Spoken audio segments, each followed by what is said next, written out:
Murakaza neza, nizere ko muri amahoro. Ni Alphonse kuva muri Rwanda Study Scholarship.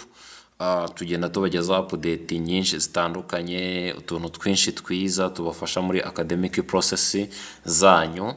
Rero ko uyu munsi akantu nshaka kukwereka ni uburyo wahita ureba amanota yawe exactly ako kanya bitarinze guca mu bintu byinshi.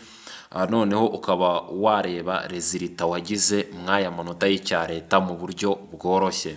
Hano ikintu cya mbere urareba muri telefone yawe se cyane uri gukoresha machine, urarebamo application bita Google Chrome cyangwa Opera Mini. Aho ngaho urahita wandikamo iyi link ngiye kukubwira. Uraza hano kuri search wandikemo https utushyiraho utudomo tubiri, ushyiraho slash ebyiri cyangwa utu turongo tubiri dutambitse, noneho wandikemo secondary,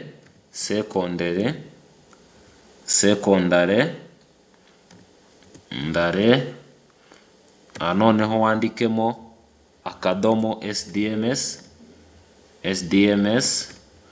wandikemo akadomo gov, akadomo rawa. Noneho nusoza urahita wongera ushyiraho ka karongo n'ubundi kaberamye, wandikeho public. Abantu mwese muzi icyongereza muba mwaragisomye, ntabwo public yakunanira kuyandika. Noneho wandikemo national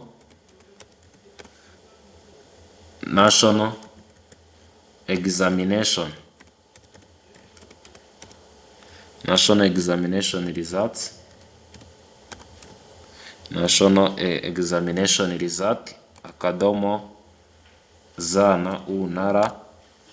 Nurangiza urahita ukanda hit, urahita uhitinga. Nusoza urahita ugera ahantu uratayipinga index number yawe, ndetse warangiza ugashyiramo na national identity yawe. Then uri buze guhita wandika, wenda reka nkubwire nka index number 52 13 09 niba ari MCB 004 2025. Hano urandikamo nimero y'irangamuntu igizwe n'imibare 16, wenda 24 80 79 63 18. Uranotinga ko ari imibare 16 ko yuzuye. None nusoza urahita ukirika hano get your results. Hano biraba byoroshye kuba wahita ubona amanota yawe muri simple method. Akangaka niko kantu nshaka kubereka, usangize na mugenzi wawe ubu buryo bwo kureba amanota kugira ngo result slip zanyu muzibonere ku gihe, muwe muzibitse mu gihe amadiplome yanyu atarasohoka. Murakoze cyane, mukomeze kubana natwe kuri Rwanda Study Scholarship mureba n'izindi video twabakoreye. Nizere ko muri buze kubitsinda, mukabitsinda neza, kandi ibyo ndabizi neza ko mwabikoze. Murakoze cyane.